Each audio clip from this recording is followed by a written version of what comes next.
দাবি করা হয়েছে টাকা। এতে ভাবমূর্তি নষ্টের ষড়যন্ত্র বলে নেতাকর্মীদের সতর্ক করেছেন কেন্দ্রীয় নেতারা। থানায় সাধারণ ডায়েরি করেছেন দলের উপদপ্তর সম্পাদক বিপ্লব বড়ুয়া।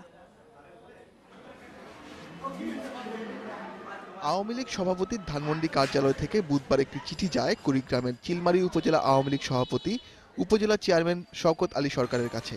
একদিন পর একই ঠিকানা থেকে চিঠি পান উলিপুর উপজেলা আওয়ামী লীগ সভাপতি মতি শিউলি।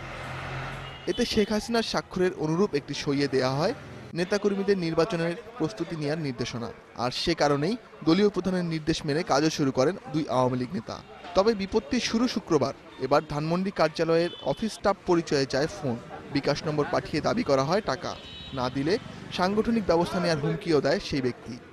আমরা এই চিঠি পাওয়ার আগেও আওয়ামী লীগের পক্ষে জনমত গড়ে তোলার জন্য নিরন্তর চেষ্টা করে যাচ্ছি, কিন্তু পরবর্তীতে আমরা বুঝতে পারলাম যে আমাদের কেন্দ্রের উপদপ্তর সম্পাদক বিপ্লব বড়ুয়ার সাথে যখন যোগাযোগ হয়, উনি বলেন যে এই চিঠিটা ভুয়ো, আমাদের দপ্তর সম্পাদক বা আমাদের কেন্দ্রীয় কমিটির কেউ জানে না। সভাপতি আমাদের একটা কাজকর্মের উপর একটা এটা হয় চিঠিটা আমাদের কাছে একটা এনার্জেটিক মনে হয়েছে।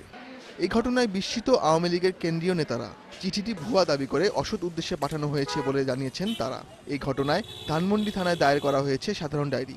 এই বিষয়টি যখন আমাদের নজরে আসে তৃণমূল থেকে এবং বিভিন্ন সাংবাদিক বন্ধুরা আমাদেরকে জানান, আমরা এই চিঠি আমরা সংগ্রহ করি এবং দেখতে পারি যে এটি একটি জালিয়াতি এবং অন্তর্ঘাতমূলক তৎপরতা, যা আমার দল এবং আমার দলের নেত্রী মাননীয় প্রধানমন্ত্রীর ভাবমূর্তি ক্ষুণ্ণ করার জন্য করা হয়েছে।